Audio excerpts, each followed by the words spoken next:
So here's a question for you. What actually makes someone a great bassist?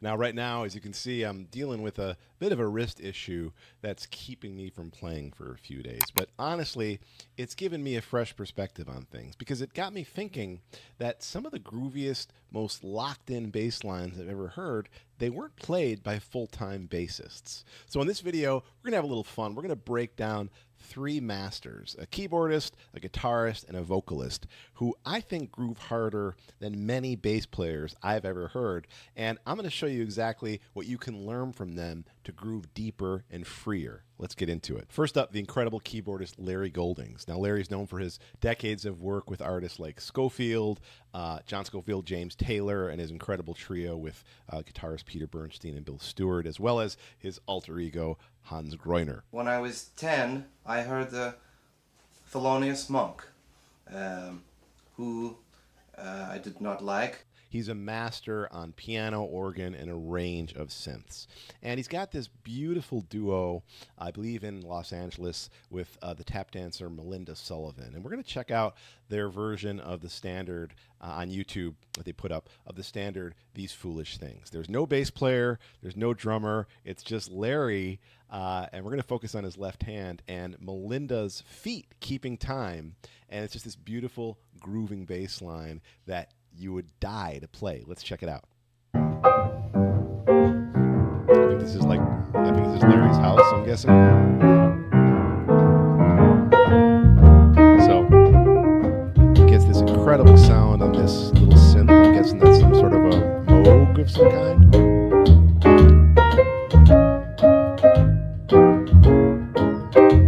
Listen to that feel.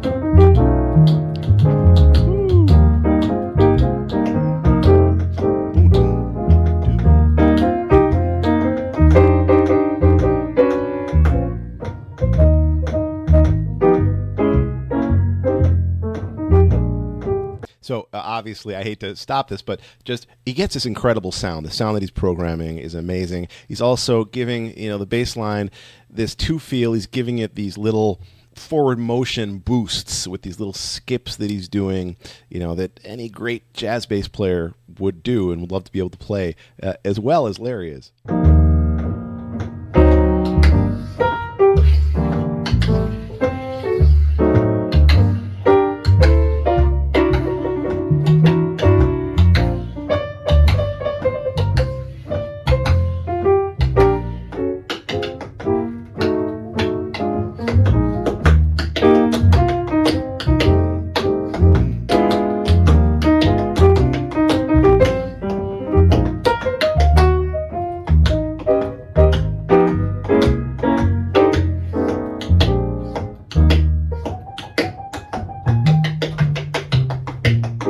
Walking.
Amazing, right? So, as I said, first thing is the sound that he's getting on that little synth that he's playing, that synth patch. It really sounds to me like somewhere in between a thumb-muted electric bass and even an upright acoustic bass. It's got the warmth, the attack, just enough decay to breathe. It's just programmed so well. That choice alone tells you how deeply musical Larry Goldings is. And then there's the feel. Every note is just perfectly placed. There's just the right amount of space between each note to give it that unmistakable walking hump, as we like to say. He starts with just a killer 2 feel. It's laid back, it's buoyant, and then he moves seamlessly into 4, into walking in 4. And his note choice would make even a master jazz bassist smile in envy. It's melodic, it's functional, it's always in motion, it's always grooving. Now, just recently, Larry shared a bit of his insight into his approach to walking bass lines in a new video. Right. All right. Let's start with bass. So Okay. funny. You could have a When you think of a swinging bass player in your career. mind, who are you thinking about? Ray Brown, Paul Chambers, Ron Carter. Perfect. I like those guys too. Try to channel those guys. Oh, easy. Just think about their feel and what they tend to do. And let's just start with left-hand bass. Okay, just the left hand, no pedal? No pedal for now. Okay. Like a blues or something? A blues, yeah, not even a full blues. Maybe just like 1 to 4. Okay. Back and All forth. the way he's kind of coaching him.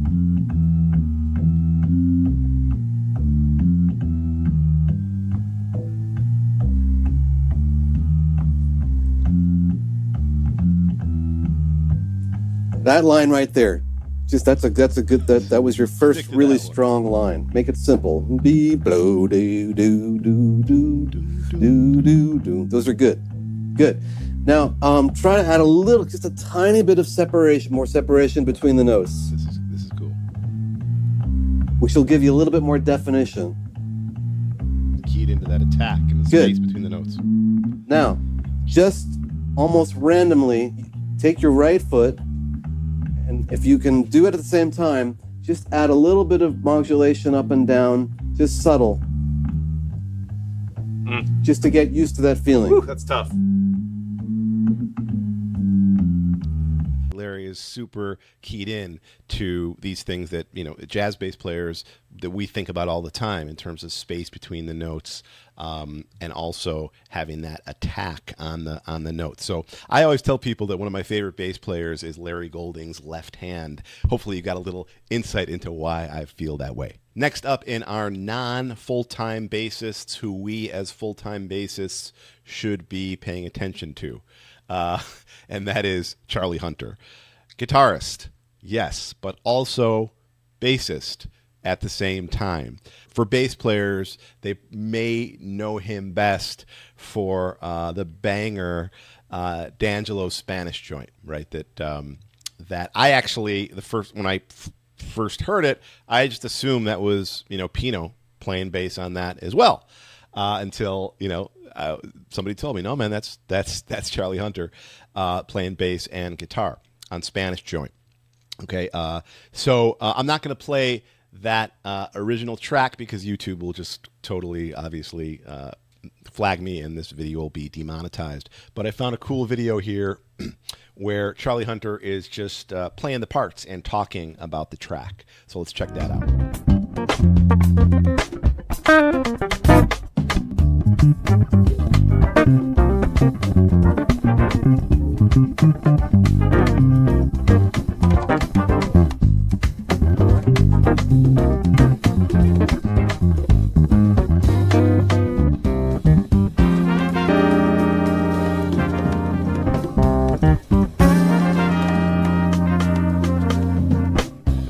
His bass line is also just so even, which is even more impressive because he's playing both roles. There's a consistency of the sound and the time, the consistency of the tone and time. He's great arranging sensibility. He knows when to keep things simple, knows when to get a little more dense, and just sound-wise, he's getting that legit dark P bass with flats sound on the guitar, and blends in with the guitar. It also has his own thing. Again, my sense is maybe that string is a flat wound string. Again, let me know in the comments if you know more about his setup. Next up, Bobby McFerrin. Now, I know what you're probably thinking. A vocalist? Come on, man. But check out this performance. We're going to check out a performance of something he did live, I guess, at the Montreal Jazz Festival a few years back called Drive. And let's just check it out before we even talk about it. This is just him on stage, solo. Already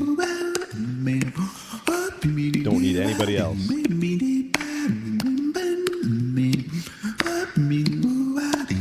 Laying down a groove. I'm gonna get in my car, drive away. Ooh, yeah, drive so far. No one's gonna find me. Ooh, yeah, put my foot on the gas, accelerate. Ooh, yeah, drive so fast. No one's gonna catch me. You can really hear the root motion and the chord changes.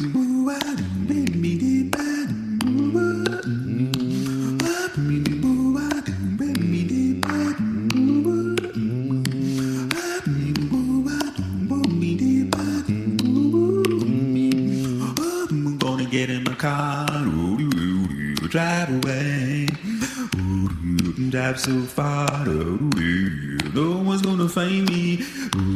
My foot on the gas, accelerate, drive so fast, no one's gonna catch me, catch me, catch me, catch me.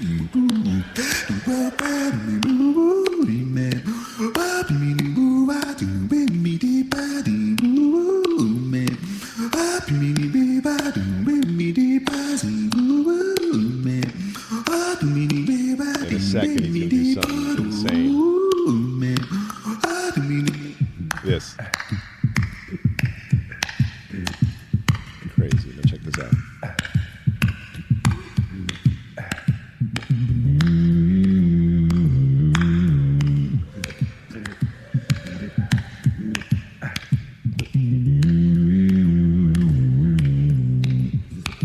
Octave pedal on the bass.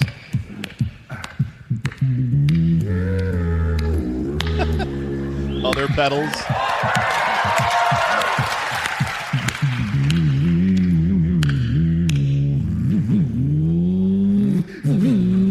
We're gonna get in the car. So cool. Drive so far. No one's gonna find me. Put my foot on the gas. Accelerate. And here's a few lessons for us full-time bassists that we can get from Bobby's performance. He's not thinking like a singer trying to imitate a bass. He's thinking like a musician who understands what the bass is for. You know, it's not just about playing low notes, which he's certainly doing. It's about forward momentum, movement, intention, you know, and that driving pulse.